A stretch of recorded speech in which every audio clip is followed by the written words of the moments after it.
Hi everybody, welcome to Art Town, Montana. This is Brett Boundy. It is August 18th. Today I've got this very unusual piece of wood, very twisty piece of cedar that we're going to turn different ways. We're going to look at, we're going to meditate on it, and we're going to see what it wants to be. So here it is. What do you think of this? This almost looks like a leg bone and like a hip or something. Like this is maybe the beginning of a skeleton laying on its side, but it doesn't flow like a skeleton. It looks like, I don't know, something swimming. Look at that thing. It is so very complicated and fantastic. I might see an octopus here, but maybe it's just abstract. Maybe it doesn't need to be an animal or a person, or maybe I just need to go with the lines and see what develops. Now I do like this. Here we have a crane or a stork or something. The legs come down. The one leg does. This is the wing. It's got its beak in the air. Do you see it? So I've kind of chalked in kind of the bits that I'm going to accentuate. It's going to be really tricky. What happens here? Do I carve everything off on either side of it? Do I carve it in? Here you can see there's all sorts of things going on. Maybe just it gets taken back to this layer. I am going to start with the head because that's where everything will go wrong. If I think I can make that work, cool. If I can't, then I still have the rest of this that I can rethink.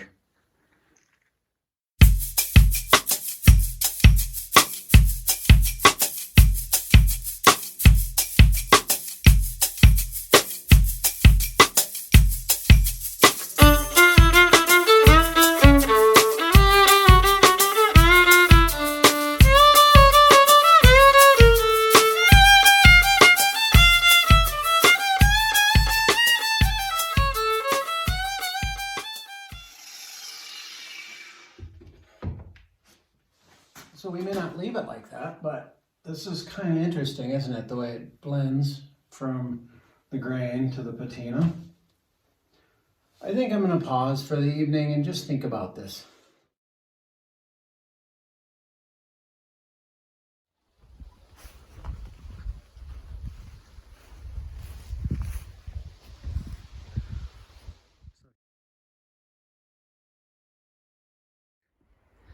I don't like the way the beak is. The beak looks like it's flipped up a bit.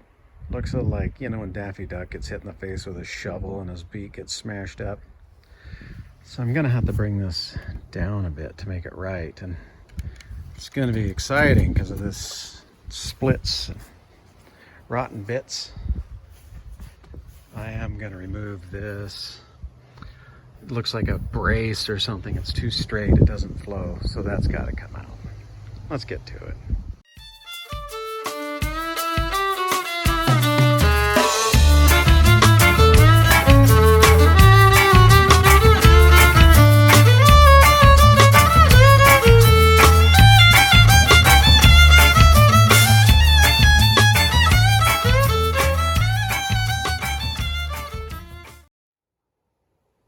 So look at just how wonderfully that flows.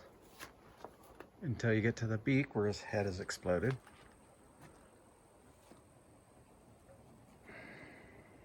I'm not sure what to do.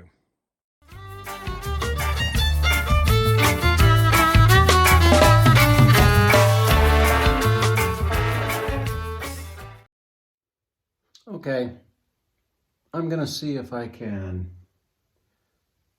sneak this beak in up to all this kind of punky wood here.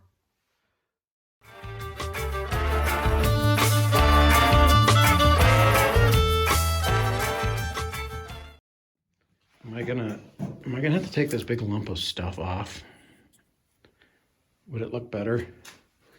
I don't know, because from this side, it's kind of awesome, whatever it is. If I took it off, it'd be like down to here.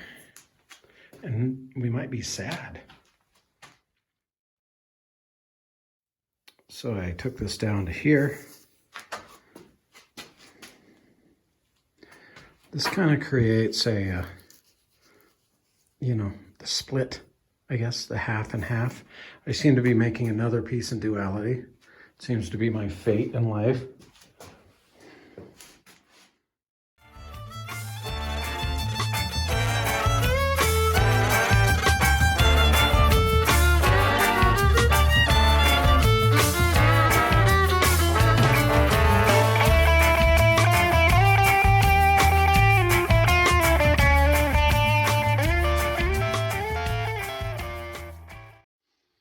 Part of me wants to just go nuts and carve feathers into the bird, but I think really less is more. I think it's important that it's just smooth.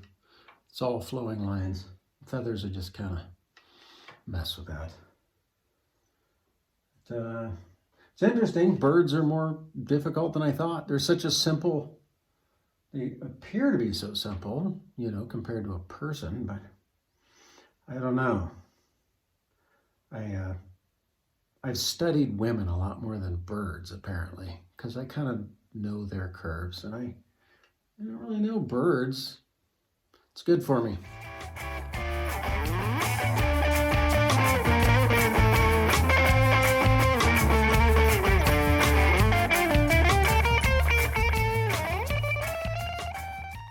When I carved the goddesses, I actually kind of enjoyed the hand sanding, tedious as it sounds, but you know, following their curves was nice.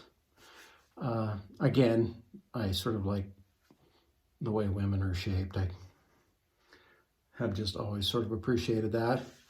But I'm actually looking forward to hand sanding this bird. It's got some nice curves too. I wonder if that's freakish. I wonder if I'll get put on some kind of list for, you know, bird fondling or something. I hope not. Really, it's nothing serious. Yeah, okay. Now I'm going to carve this bird eye. A bird eye should be easy, right? It's just round. I use this very small bit.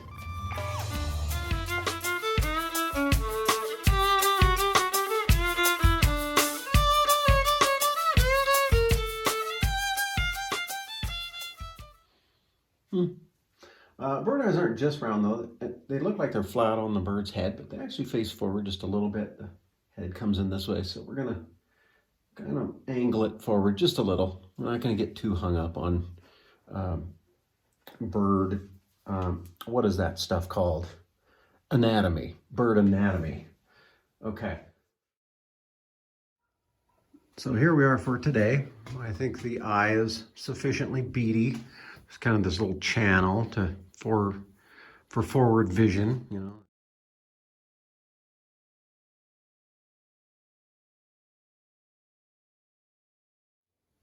I've outlined this eye here.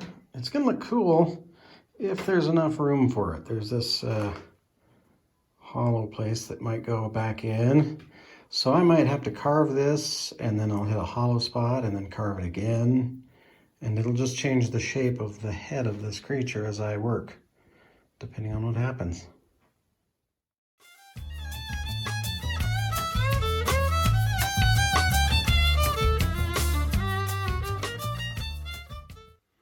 I'm starting to think I need star cheaters.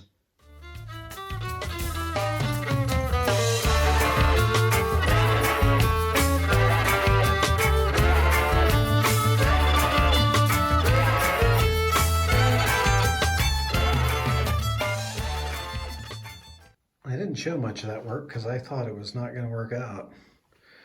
I thought it was just going to hit a bunch of rotten wood and I'd be done.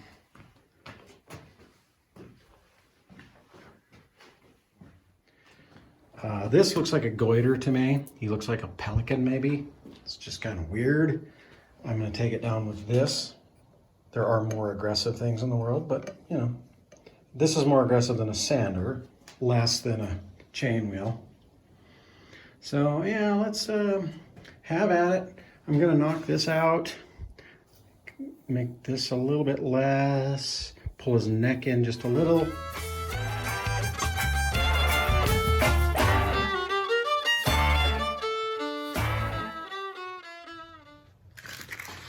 It seems like no matter how careful I am with the power tools, there's always just some tool marks, you know, that need to come out with some hand sanding. So I'm going to spend the next hour or two buffing my bird. Not that that sounds like a euphemism or anything. Yeah, I'll start with 60 grit and work my way up to maybe 100, 150. We're not going to get too carried away.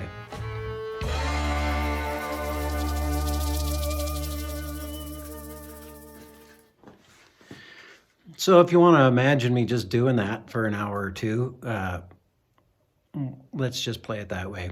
We'll skip ahead. So that was easy. I probably only spent an hour doing that. When I was building the goddesses, man, I must have hand sanded for days on each one of those. It just goes to show that buffing your bird is a lot less demanding than buffing a goddess. So, good lesson in life there, I suppose. You know, words to live by. So anyway, I'm going to build a stand now, and I probably won't show much of that.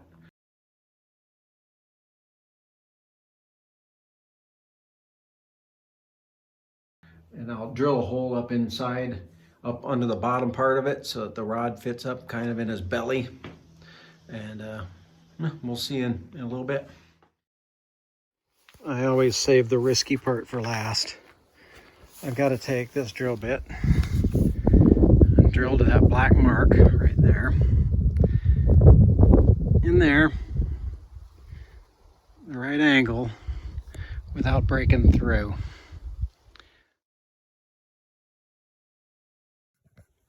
This just is something on this side. I'm gonna dig this out.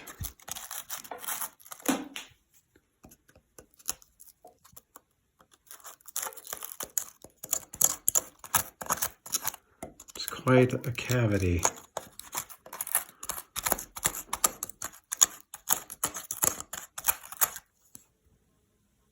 What if I put kind of a warped human face in here? Sort of a, not a cartoon face, but a representation of craziness. This almost looks like an eye up here. This is the other eye down here. Maybe I'll kind of go with the wood and see what kind of thing we get.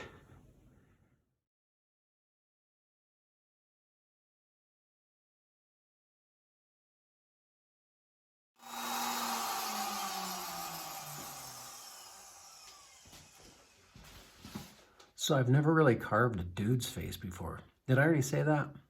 Anyway, it's interesting carving a dude. Usually I carve women. Their faces are more delicate and more of a challenge, I think. But this guy, man, I can put in these deep lines here. Just kind of, he can be just as ugly as I want. That's kind of an unfair thing in the world, isn't it? Like, when I'm carving women's faces, they have to be beautiful, and then I carve a guy, and he can just be anything. Yeah, it's a double standard. It's not cool. But, works for me for this bit of art, anyway. The man's face part of this is kind of cool. Look at how that dark materials right at his iris. That's really great. And I like these streaks. Very primal. Some good stuff. Just on accident.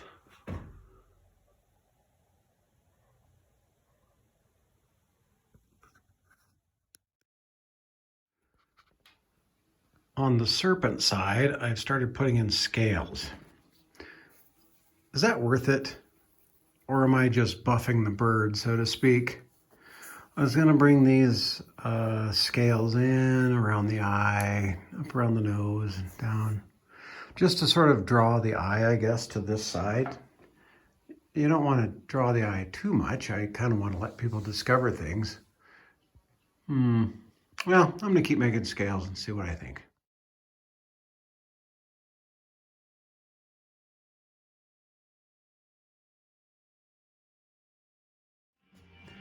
I've got Hayes Carl blasting on the radio, and I'm about to put on this polyacrylic. It's a water-based finish, and I'm just gonna put it on the wood that I've exposed. The stuff with the this down here with the patina I'm not gonna touch. We'll see how this looks. So it's October and autumn has come to Art Town, and I finally finished my project. I can't believe I started this in August in the summertime, but it's not that I put that many hours into it. It's just that, you know, it gets prioritized last. There's always work and chores to do.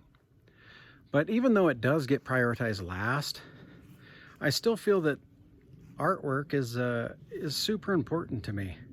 It is an oblique study, but it's a valuable study, I think, in human perception, human reality. And, you know, human reality varies quite extremely when you think that humans vary from everything from Gandhi to Hitler, right? So anyway, and I think this piece speaks to the variety of human realities. I'm going to turn this phone around and we'll take a last look at it. Here is the crane side. This is, of course, the side that caught my attention when I first turned this piece of wood on its end. But what have we here? What is up with this face? What kind of accident was that? It's not a pretty face, but it's a pretty interesting face. Now over here, we have the serpent.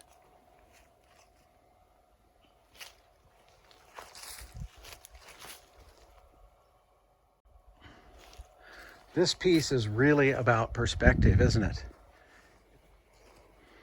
Every step you take around this piece brings you to a new reality, or at the very least, a new way of looking at the same reality.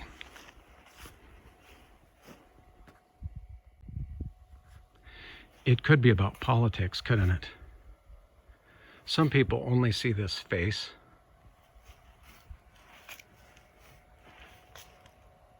While other people only see this crane.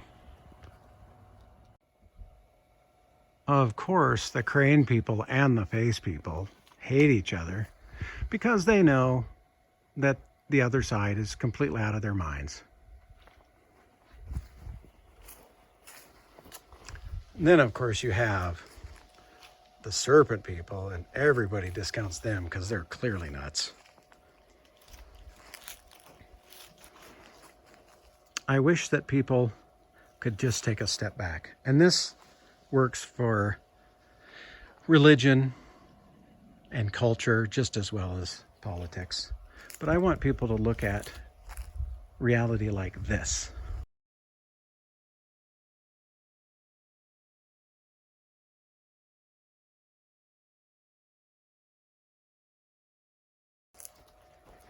I truly believe that the more self-righteous a person is, the more myopic he is. This person that sees this much always knows he's right.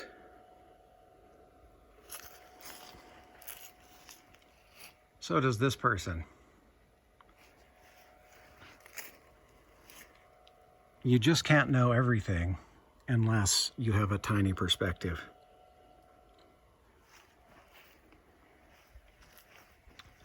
Okay, that's enough philosophy from me. I'm going to say goodnight. Thanks everybody for watching, and you all have a great day.